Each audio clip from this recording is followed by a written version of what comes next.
Parce que dans cette loi, on n'a pas précisé quelles sont les conditions pour recruter les collaborateurs extérieurs. Ça veut dire que n'importe qui peut se lever et dire, en tant que chef de l'État, je recrute telle personne. On n'a pas défini les domaines dans lesquels il faut recruter les gens. On n'a pas mis une limite à l'effectif qu'il faut recruter. On n'a pas dit les conditions de rémunération de ces personnes-là. Quelle est la conséquence de tout cela? C'est qu'à terme, si nous nous taisons que ça c'est appliqué, à terme, ils seront peut-être même plus nombreux ou bien aussi nombreux que les gens de la fonction publique. Vous ne pourrez plus faire de syndicats parce que quand vous allez en grève, ils seront là pour suppléer. Le gouvernement ne pensera plus à former justement les gens de la fonction publique pour qu'ils puissent être performants dans les domaines dans lesquels on a besoin de collaborateurs extérieurs.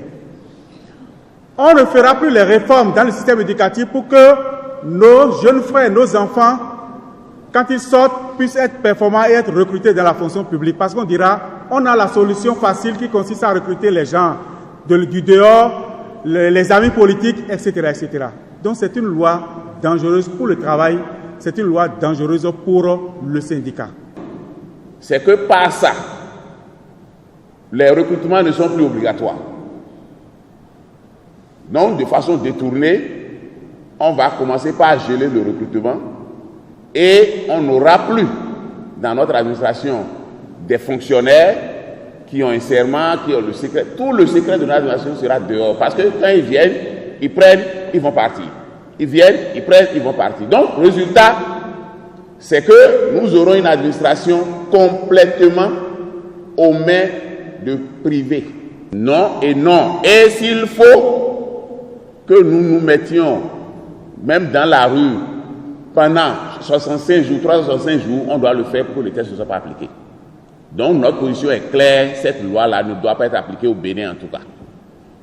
La loi sur l'embauche, ce qui est dangereux dans cette loi, c'est que c'est un texte qui vient tuer le mouvement syndical. Puisqu'on dit que le contrat de durée déterminée là peut être renouvelé une fois. Ça suppose que 1er janvier, tout le monde est dans le stress. Si on vous renouvelle votre contrat, vous frottez la main et vous restez droit comme ça jusqu'au 31 décembre. À quelle occasion vous pourrez revendiquer quoi? Puisque le 31 décembre, on va vous remercier et vous rappeler. Donc, il s'agira de museler les travailleurs pour qu'ils n'aient plus d'activité syndicale dans ce pays parce que ça gêne. Et ce qui vient corroborer ça, c'est le choix qui est fait dans la Constitution pour dire que le Conseil économique et social va disparaître.